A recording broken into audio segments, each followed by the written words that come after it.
this is going to be great. Welcome to the White House Pod with David A.R. White. Raj, how you doing today?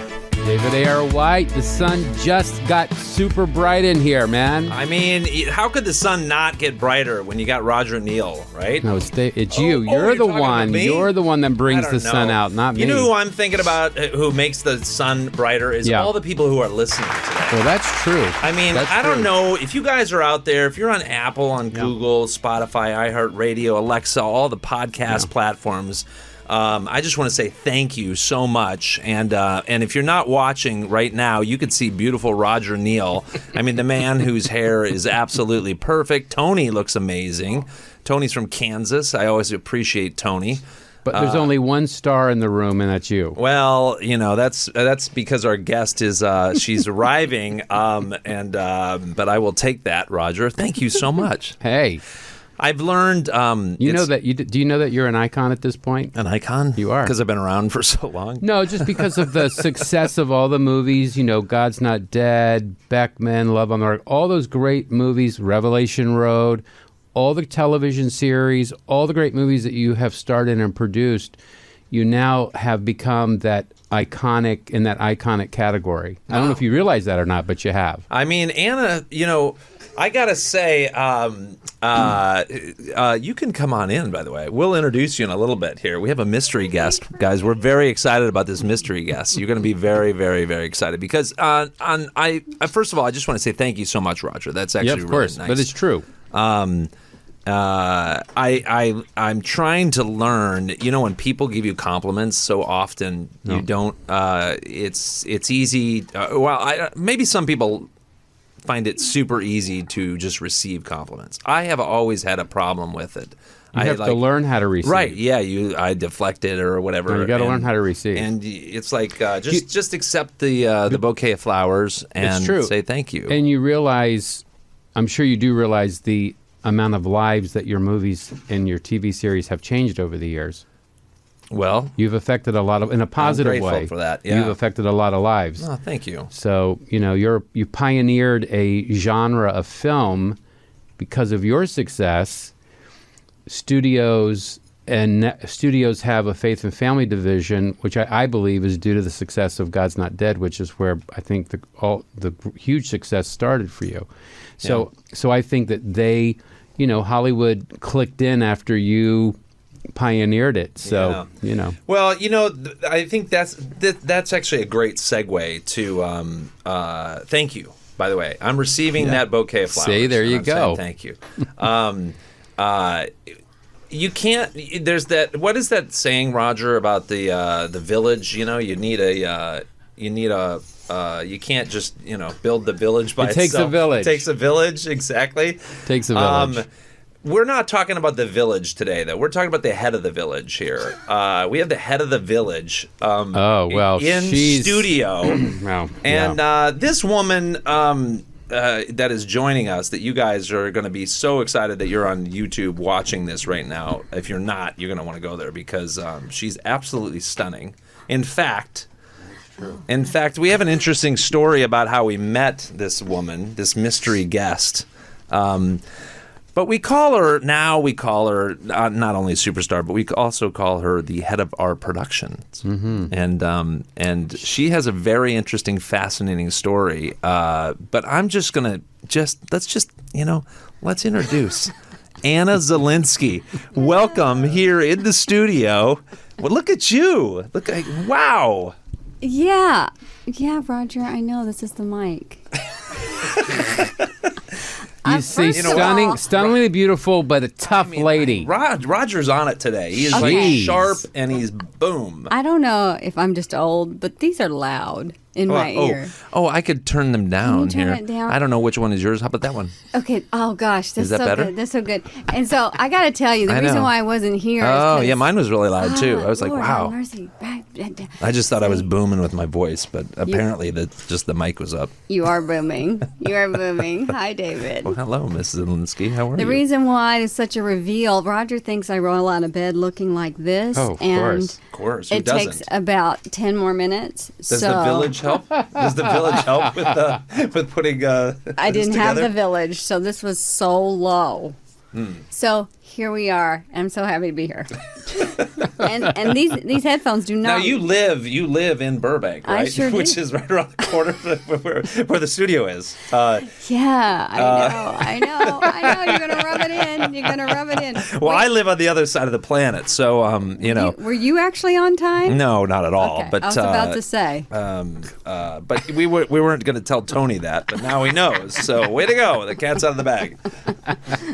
Is anybody ever on time in Los Angeles? I don't even think that's a thing, except for Roger. I'm on time. And Dylan. Roger's on time. Dylan's on time as well. I'm on time. I'm on time or ahead of time. The fact that Tony's actually here is, I mean, that's just enough, right? Is this there. Tony? That's Tony from Kansas. Hey, Tony from Kansas.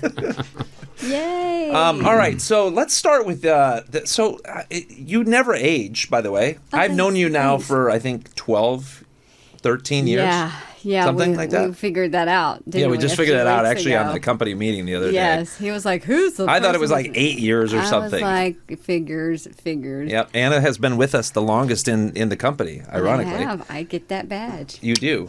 Yes, you do. Actually, we all figured that out.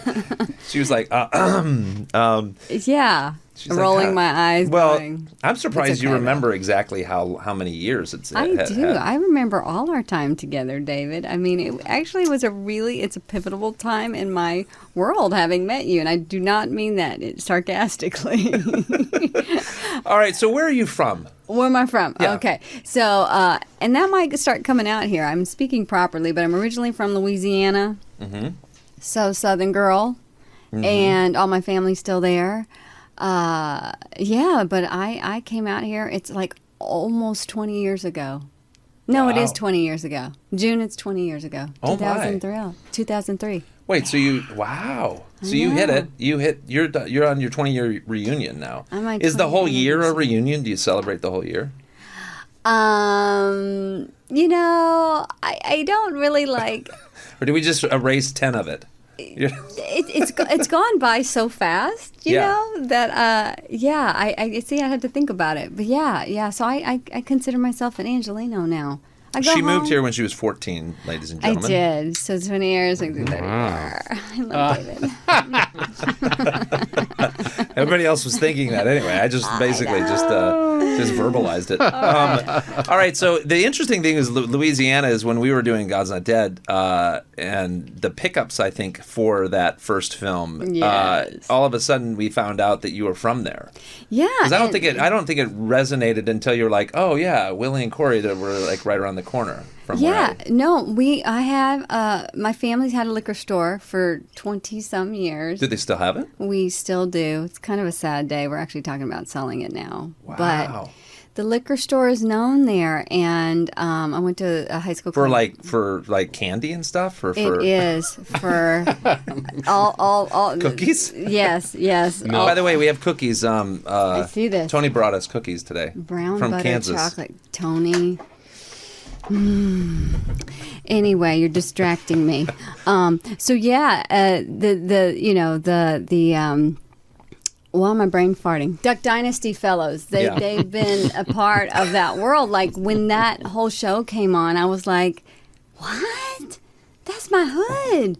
That's the donut shop I go. Like that whole show just Like how close was it from where you grew up? It was in the town. The same town? See, my country's coming out. I was like, it's in the town. The Duck Boys are on there. Liquor stores here, and they're right around the corner. Did you go to school with any of them? Yeah, one of them. Yeah. But it's interesting because, you don't remember a lot of people. I know. Yeah. And I was in band, so I wasn't the coolest. How's that even possible? But she's an amazing dancer. That's the thing that we got to get to. I was in the band room, like living out my dreams, but I was playing which instrument? Clarinet. Wow. But I was on the flag corps in my senior year because everybody knew I loved to dance. They let me do a little solo to Phantom of the Opera. It took him that long to give you a solo because she's actually an amazing dancer. Like you're an amazing you're a full on flag. Hold on a second. So you didn't grow up dancing? I did, but my dad was really strict, very strict. Like, he basically said, you're not dating till you're 30. Okay. So I was like, okay. And he got till about 18, and I was like, we got to stop. Dude, I need to at least talk to a boy. So Dad was like cheerleading and all that. He was like, that's not good. He is Polish. And this is probably the worst Polish accent Your dad's ever. Polish. Was Polish. Wow. Yeah. Again, you got to tune on to YouTube because take a look at Anna Zielinski. Does her dad look Polish at all? No. Well, I'm called a Polipino, so I'm half Filipino and half Polish. And it's a traditional military story. He goes. But you look American. That's the funny thing. You look all American. None of my people accept me. I know. On either side, you're just on either rejected. Side. I'm like, salamat. And then they're like, no, Filipina. And I haven't met any Polish people yet, so I'll wait. I'll let you know how that goes. But anyway, Dad was strict, and he just, no boys, none of that, so I couldn't dance. But he was like, here, you can learn to play an instrument. That's educational. Wow. So, yeah, so it was in me. I had to wait till I was 18 before I busted out. Okay, you bust out at 18, you graduate, right? I graduate. And then where do you go? I graduated with an accounting degree. So, wow. Well, no, wait, I'm sorry. High school. I think I graduated college when I was 18.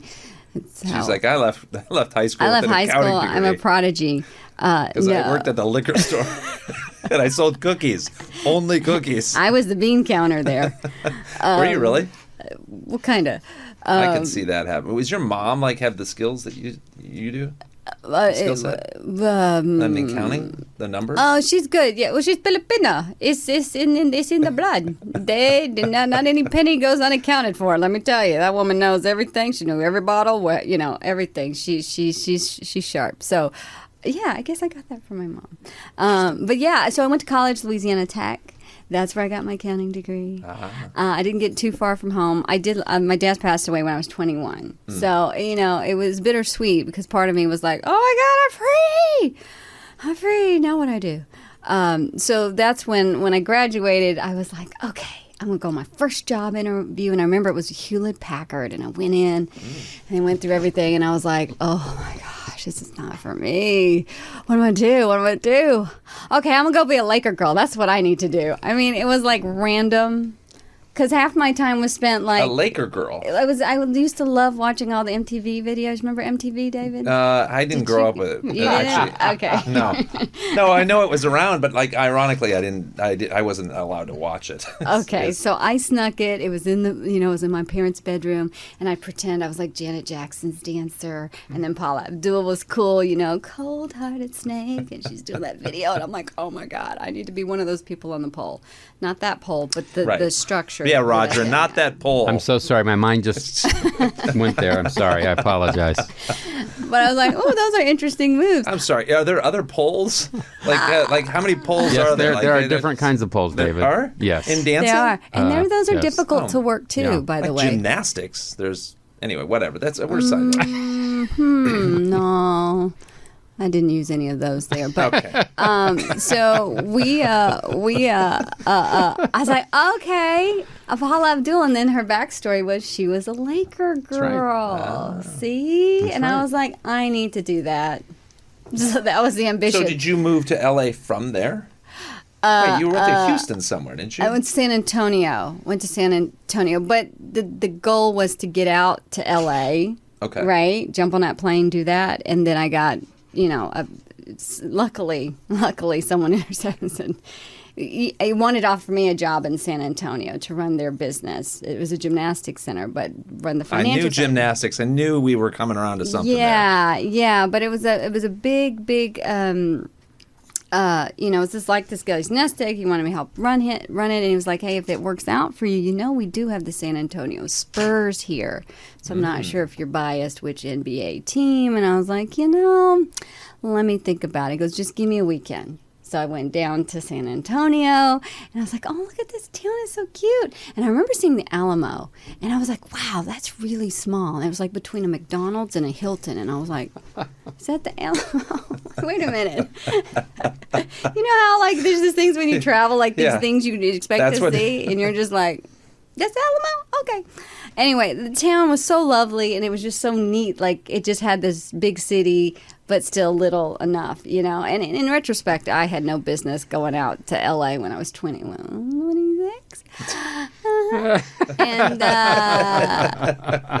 nobody doing the math. Nobody's doing the math. I did. We're not accountants here. You're not. Yeah, this is true. True. This clearly. is true, D. You leave all the accounting to me. I went down, fell in love with it, and then literally my third day moving down there, I tried out for the Spurs. I joined I got 16 new girlfriends, and let me tell you, it was a blast. Which is great because these teams, none of these girls make money. It's all about just an affiliation, and it's just a little stipend they give you. Like, here's $25 to go buy your hose for the next game. Wow. We wore hose back then. You had to wear tights and stuff. Not the anyway. Not like a water hose or garden hose. No, I wasn't doing that yet. The verbiage of hose is just ridiculous anyway. Pantyhose. Yes. So I spent 2 years there, and it was really great. It was during the championship years for the Spurs, so got to live it up. Wow, what a great time. Like I said, we'd roll 16 deep into any places. It was like parting of the Red Sea. I was like, oh my God, hi, Amanda, good to meet you. So I had a blast. Oh, okay. How many years did you do that? 2 years. And they ended up tearing my ACL because I used to be a gymnast. Yeah, I mean, the girls that had gymnastic skills, they asked to do tumble. Yeah. So on the court, it's not the easiest on your Which body. way did you do it when you tore it? I was doing a back handspring, and then I decided I was going to, I don't know what I was thinking. I might have drank too much like the night before. It could have been all that. And then what did you do? And I hyperextended my knee, and then I just fell down on the court. Yeah, it made the news. Wow. Yeah. It was like, Robinson's injured on the here, so-and-so. It was like the Spurs were just falling apart that year. We weren't winning. And they were like, even the cheerleaders can't stay on their feet. Cut to Anna crawling off the court with one pom-pom, winner. Okay, so I still have I'm trying to piece this together, though. You grew up, right, not dancing, not really hanging out with boys. Was it only you two where you got your skill set from, or was it just innate? Was it a God-given ability to move? Oh, it was. It's part of the Filipino blood. If you've ever seen Filipinos, they love to dance, they love to line, and all kinds of stuff, and they're good singers too.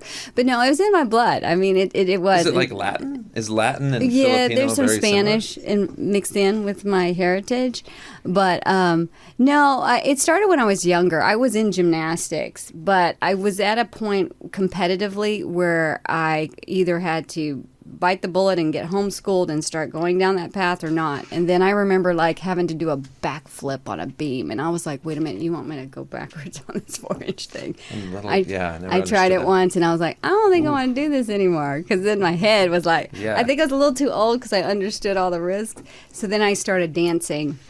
And at that point, at school? No, outside. Just outside. Yeah. Okay. So I started dancing. Again, my dad was very strict. He was all about education. So if it was going to interrupt with the education, then I can't do it. So he would constantly take it away, give it back. Were you the oldest sibling or youngest? I'm the oldest of three. So my sister, I have a younger sister, and my brother's only a year younger. So. I think the oldest, though. Do you find with your siblings, were you the most on top of things, the leader, the if you talk to perfectionist, not perfectionist, but like I was real bossy, David. It started at a young age. Yes. I didn't notice that, Raj. Yeah. Oh, she's very bossy, yes. My brother and sister were always like, yes, ma'am, and they'd always go to my parents like, do we have to listen to her? And they were like, yes. And I'm like, uh-huh. And I'd have all the chores listed that I had to do. Everything that I do now. Everything I do. I go, David, here's your agenda. This is your list, everything. Right here. And then follow that. It goes like this. I was like, where is he? Where did David go? Yeah, I was a bossy little girl. That's hilarious. I never knew this. I've known this is why absolutely I love these podcasts, because I've known you for 13 years, something like that. Yes. Is it something around that? Yes. And like we've done a lot together over the years. In 13 years, I never knew that you were the oldest child. I never knew a lot of this, like your background, which is just ridiculous. I mean, it makes sense. Roger didn't know it. Oh, I knew it.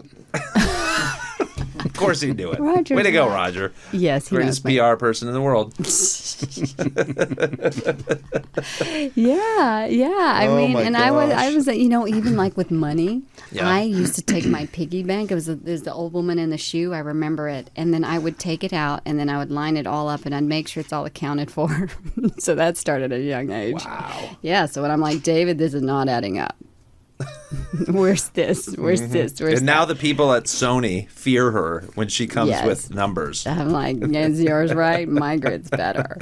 So that's all. That's Or any all other about it. studio, actually, in Hollywood. All right, Wow. so So it's in you the moved blood. to Los Angeles. What was the kicker that you said, okay, I can go to L.A. now? Did you have the acting bug at that point, or were you like, my gosh, I look good. I should. L.A. needs me. They need me. They need to cast me now. Hardly. I just thought I was the worst actor, actress, whatever. I just, when I tore my ACL, that kind of ended everything for my career as a silver dancer. I mean, these girls went like 5, 6, 7. There were some girls on there for 12. I was like, is this all we're going to do in life? You mean 12 years? Oh, yeah. Oh, wow. Yeah. Hardcore. Hardcore. Yeah. But I was like, no, time to move on. And so I had a boyfriend at the time. So mind you, after my dad, I was like, boyfriend, boys, ooh, yay. Yeah. Actually, I'm still doing that now. Boyfriend, yay. Yeah, exactly. What is the Still can't get it right. what's the word of advice, by the way, for I have daughters, as you know. Oh, yes. And they've both been in your movies. Yes, I think they you've directed have. them as well Yes, I have. over the Little years. Evie. Little Evie, little Oshi, Oshi who are not Evie. so little anymore. I What's know. your recommendation for people who have daughters, though, knowing that your dad was more strict Mm-hmm. on boys, and then not saying that whatever, what's your recommendation? Yeah, What do I tell my daughters? Because inherently, Roger, you had 2. Actually, your daughters are 2. grown. Yes, they're grown and married. And then when did you tell them they couldn't date? Actually, my wife had a rule that they couldn't date till they were 18 Go, Lynn. because that was how it was for her. But they seem to be totally fine, right? They're both. They're fine. I mean, yeah, but they, when they started dating, they tended to the first guy that they dated, I got rid of. And then they probably latched You on found to some that. dirt on them? Yeah, or I did. something? Of course, I have background checks done on people. But it's true because when I look back at the first guy, Yeah. I mean, he was the security guy at the zoo. I Hello. mean, come on, Hello. with the ex-girlfriend, and I'm all like, I love him, and I'm going to marry him, and then I'm going to get out of college in 3 years. I told my best friend this. Like, we get to university. I'm like, and she's like, who's Andy? And he's like, got a chew in his mouth. I was like, that's Andy. That's my boyfriend. I was like, I love him. And I've got it worked out. And she was like, hey, you need to come to these parties because she went to the sorority. I was like, no. I'm going to be studious and I'm going to get out of school in 3 years and I'm marrying Andy. So that's why you get rid of that first one. Correct. Hello. Wow. Yeah. Okay, Andy so your never words of sees advice this. then. Okay, the words of advice. Number 1. So high school, all of that time, like the kids, boys or girls, they're so emotional. There's so much going on that you're still figuring out about you, and to even think about you'd fall in love or love someone in high school. And I know there's exceptions to the rule, right? We see Every the now and then sweethearts, there are. but that's like it's percentage, Yeah. okay? Like point, like 1%. The rest. Speaking is from somebody who knows numbers. Right. The rest is just, you're doing him a favor. Now, did I think my dad was just limiting me and I just thought it was the worst thing ever? I couldn't go to the dances or whatever without my mother. Yes, that was because my mom would chaperone. Yes, that was the worst, but it's not the worst thing in retrospect. That to be patient and just, be friends. Like, learn to just talk to one another and communicate. And all those extra feelings, you just kind of put over here. And because even after 18, it's not easy either, because you're balancing whether you go to college or whatever you want to do, because relationships are hard, aren't they, David? Yeah, they are. They're hard. But I think for a parent to limit and have those limitations now, gosh, we need it. We need it even more so now. it's not a bad thing. It's not a bad thing at all. The other thing I would tell your daughters is to be able to provide for themselves no matter what. So when you come to the table with your partner, your person, that you don't need anything from them, you just want to be with them. Because there's something to be said for, getting tossed out or being at the whim. Like if you're too dependent, then I don't. And then I'm not like women power these out, because I believe men are here in our lives for a reason, and we need that companionship. But there's something about confidence in a woman knowing, like, if I needed to pay for this dinner, I could. I can pay for my rent by myself, or I can buy my own car. Like, there's something empowering about that. It's an interesting dynamic, because you have the traditional sense. I was raised traditionally, and my mom definitely worked throughout the years on different things, but she was a homemaker, right? And so and had 3 kids, and so they, fortunately, my parents never got divorced. They were together through all of it. So it's an interesting how like trying to encourage girls in that way makes complete sense given our society and everything else. And then the horror stories of those girls who don't have something to fall back on in some way, then they have that whole their dependency type of thing. The codependency turns into something really, sometimes really, really bad. So now, mind you, remember I told you my dad was really strict, and it was an extremely conservative household. I mean, I'm from a first generation immigrant, so Filipino, Polish woman come to the U.S., strong accents, like this is as traditional as it gets. But yet my father still. And that was the interesting justification, was that he wanted me dependent on him, but then he wanted me independent. Like, he's the one that taught me those things. So it was a push-pull growing up, because I was like, I need to be independent. I don't need to listen to you. It's like, But it worked out. And I also think everyone's different, but I mean, to hear it, from pops or mom or dad, just in its small Well, things, ultimately, right? anybody can accomplish anything if they, whatever that is that they want to do, and they should all follow their hopes and dreams. Oh, absolutely. So, but just taking care of yourself, just the little things, just being able to look after yourself in that way financially, I think is a good thing. All right, so you land in Los Angeles. We start acting right away. Did we? Well, I don't know. Did you? That's the question. I mean, because when I tore my ACL in San Antonio, I moved to Dallas, and that's when I started acting. So that's where I did a little bit of everything: film, television, commercials, and I was actually making a pretty darn good living in Dallas, Texas. Who'd have thunk it? Wow. Yeah.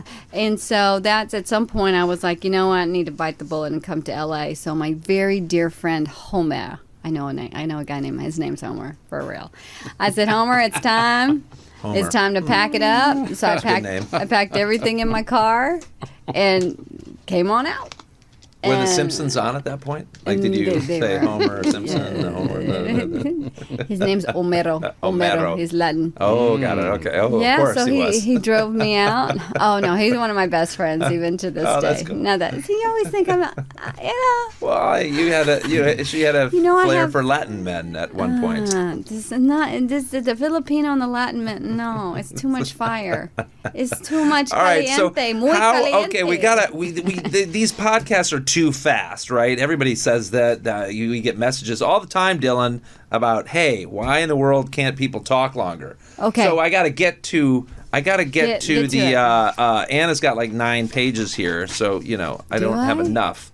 But here's the question for you: how did we meet? Oh my gosh, that's the best story ever. How did we meet? You ended up acting, modeling, dancing, doing it. all of that, right? But when we met you, I was about 10 years into it already, and then it just like anything, your career's not where you want it to be. How do you make something happen for yourself? So I'm thinking, you got to produce it. What does producing mean? So that for me was in the back of my mind when I met you. I thought you were going to say I went to Bath and Beyond. Whatever. I thought that's what you were going to say. Bed Bath and Beyond. Well, isn't that when we met you? Oh my gosh. Bed Bath No, and Beyond. David, see? This is what happens. Bed Bath and Beyond, that was way too highfalutin. It was like some candle shop in North Hollywood, like in an alley somewhere. I mean, it was so like Really? not that cool. Oh. Yeah. I always thought it was Bed Bath. I've told the story to countless people that it's Bed Bath and He Beyond. makes up stuff a lot.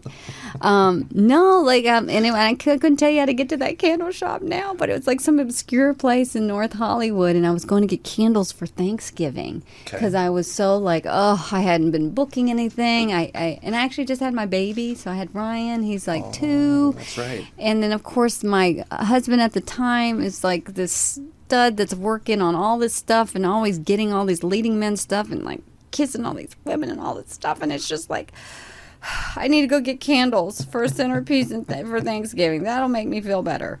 So I did. Now here's the other side of the story. So we were casting a movie called Jerusalem Countdown, and we couldn't find this lead girl opposite to play my role, and we had looked a lot. We had auditioned a ton of people, and it just wasn't the right fit. It wasn't the right look. It wasn't fitting in right. So why am I brain farting on her name? Billy's D. Good Lord. So yeah, Billy D. DeMotta Billy cast DeMotta a lot of our things, and D was his Weiss associate. Yeah, was his associate. Yeah, yes, who happened to love candles and was shopping in candle stores. And she's very loud and she has this very raspy voice. So I'm like sitting here looking and I'm trying to focus on what this is going to look like. And I'm like sitting down on the floor and I'm laying the candles out. I'm like, okay, this is like this. And she's like, hey, do you have, and she's, oh, this sounds so loud. I don't want to be so loud. But she's like, can you give me something over here? I'm going to do a New York accent because that's not how she sounded. Like, she's like, hey. To the guy. Anna also does voiceovers if you'd do. like to hire her. Would you like to please hire go. me? It's so good. But she's talking over me and stuff, and I'm like, Is it just you and her in the candle store? And no, whoever's- there are other people, but I Wow. was just like, I gotta get my stuff and go because Okay. she's not annoying Yeah. me. And then finally she goes, "Are you an actress?" And I'm like, "What? Excuse me? Yeah, I am." And then I'm like moving on. She's like, "No, really, we're casting. You would be really great for it. You would." I was like, "Oh, yeah, okay, thank you." No, I'm serious. She's like, I'm not some weirdo. So she goes into it, right? She's like, no, really, here. And she's like, hey, here, Billy DeMotta. And at this point, I'm like taking my candles to check Right. out, and she's following me, and I'm like, okay. She's like, no, really, I'm not some weirdo. Billy, hey, I think I found her. And I was like, she goes, you want to talk to him? I was like, no, and he explains this, and I was like, okay. So that's how I got the casting. That's how I got the audition. It was so weird. I really was. I was wow. like, this is what people talk about. Yeah, that's like a Hollywood story. It happens often. No, like weird. Like, oh gosh, she's gonna, send me to some. I don't know what kind of casting it was gonna be. Yeah. That's hilarious. Oh.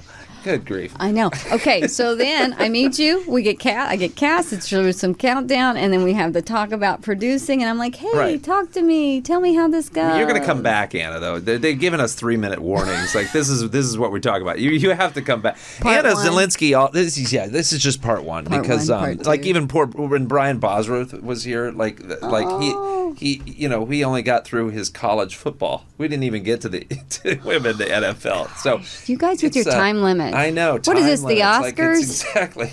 I don't even know. Are they cueing music? Fortunately, we haven't heard the music. They actually will cue the music. They'll start yanking me out. All right. So, but realistically, you get cast, and Anna comes in, and I go, oh my goodness, she's perfect. Like literally, she's perfect for the role. She's perfect for this female FBI agent who's tough and yet pretty. And sweet and kind and has all the different layers. And then we go off to Michigan, right? Oh my gosh, where it's like negative 25. Oh my gosh, yes. Is that music? Do we have music playing? Okay, yes. And it's cold, and I'm like, oh my gosh, why did I come out here? This is terrible. And then We will pick up the rest later. Don't worry. we'll pick up. Yes, but we're talking about Jerusalem Countdown. We can't just skip over this. Okay. We can't skip over this, right? Good grief.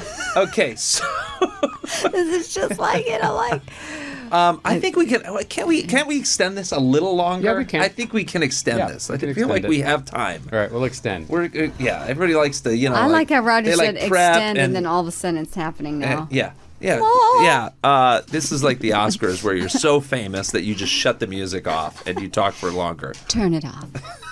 I'm not done yet. I'm not done yet. Okay, wait. So had you done a movie in Michigan before that? No. And had you much less Manistee? Yeah, Manistee, exactly.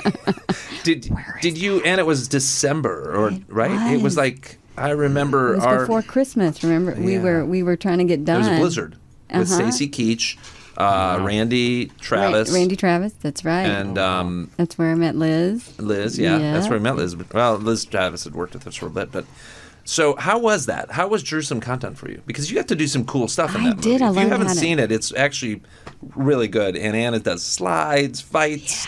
Gun She's work. wielding gun work. Yeah, Harold really just got into it, and he was like, "Are you game to learn?" And took me to the driving range in the snow, and I'm like, I can't feel my fingers, but I'm sure this is right. It was so cold. But yeah, all the stunts and stuff, I was just like, wow, I'm having a ball here. This is great. Had you done action before that or no? No, it was all you. First time with you, D. Yeah. It is funny. I specifically remember standing outside like a courthouse when we were outside, and it was we just had a lot of dialogue, and we were freezing, and our faces looked like they were frozen. I think we could see our breath. My face was so frozen. Yeah, and it was like this. At me. Yeah, I know. It was like this. I think snot was coming out of my nose at least. I mean, it was like it was ridiculous. That's what I remember about. I remember certain things about Jerusalem Countdown. I also remember trying to get in, and Stacy Keach was on the plane and not happy because we were stuck on the runway. It was in we flew into Grand Rapids from Detroit to Grand Rapids, and it was like a whatever. It just that was a tough shoot. It was tough, but man, it was such a memorable start to our relationship because we got to talk a little bit, about the business, and then so you got my mind going. And I remember you were like, "Hey, when we get back, let's meet at a Starbucks." And you were like, "I want to hear, more about," because I was just poking around. That's what we used to do. We used to meet at Starbucks when we had our big important meetings at Starbucks. It's like young actors and young producers do when you don't have a lot of money. I'm like, "You don't have an office?" No, Starbucks. No, Starbucks is my office. That'll work. I'm a big coffee drinker, which of course I don't drink coffee. You don't drink coffee at all. Do you drink coffee? I just, when I want a little pairing, like food pairing. It's not like I'm a tea drinker. I had brought my tea. All right, so we are going to get into producing for our next time with you. But for did you have, just as a teaser though, did you have the producing bug? That you wanted to do it? Did you know that you wanted to do it? I knew I needed to learn, but I wasn't sure until you let me produce. We did Marriage Retreat, right? Yeah, it was our first one. And I remember thinking, okay, so it's my first one, so I didn't really know what's going on. But then when you said, hey, I have another one, remember Me Again? Oh, yeah. And you're like, I hardly have any money to pay. And I was like, I'll take it. Yeah. Remember that? We were on a plane. We were coming back from Boston. So that's where that dream started kicking in for you on that side. Because she is an amazing producer. You've produced now 50 movies? It's a lot. It's a lot. Television shows and everything like that. So all right, so we will you can now cue your music. We will get back to this. We will yes. We're going to pick this up on Anna Zielinski's producing because I actually do feel like there's so much to learn about producing and all the different levels of it, but that's a whole other conversation. That's another 45 minutes. Exactly. That we didn't get. Anna Zielinski, thank you very much for being here. Oh, thank you for stopping by and blessing us with your beautiful presence. Oh, no As problem, always. And she didn't bring me numbers. She didn't make it stressful for me at all. Like, hey, you got to get out of here. Instead, that was Roger and Tony doing that to me. Yes, I have it. I have the stuff in the lobby, though. I'm going to just tackle you here in a minute. She's good about that. Here, you need to sign this. You need to do this. All right. Well, thank you so much for being here. Thanks, David. All right. Until next time with Anna Zielinski, we are for sure going to have her back. She was amazing and wonderful as always. And she's a superstar. So by the way, if you haven't seen Jerusalem Countdown, please look that up and watch that. It's everywhere.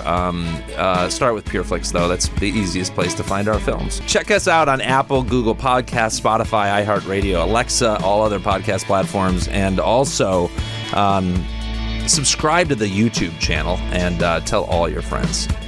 As always, we appreciate you guys, and thanks for making us, giving us something to do for today. God bless you.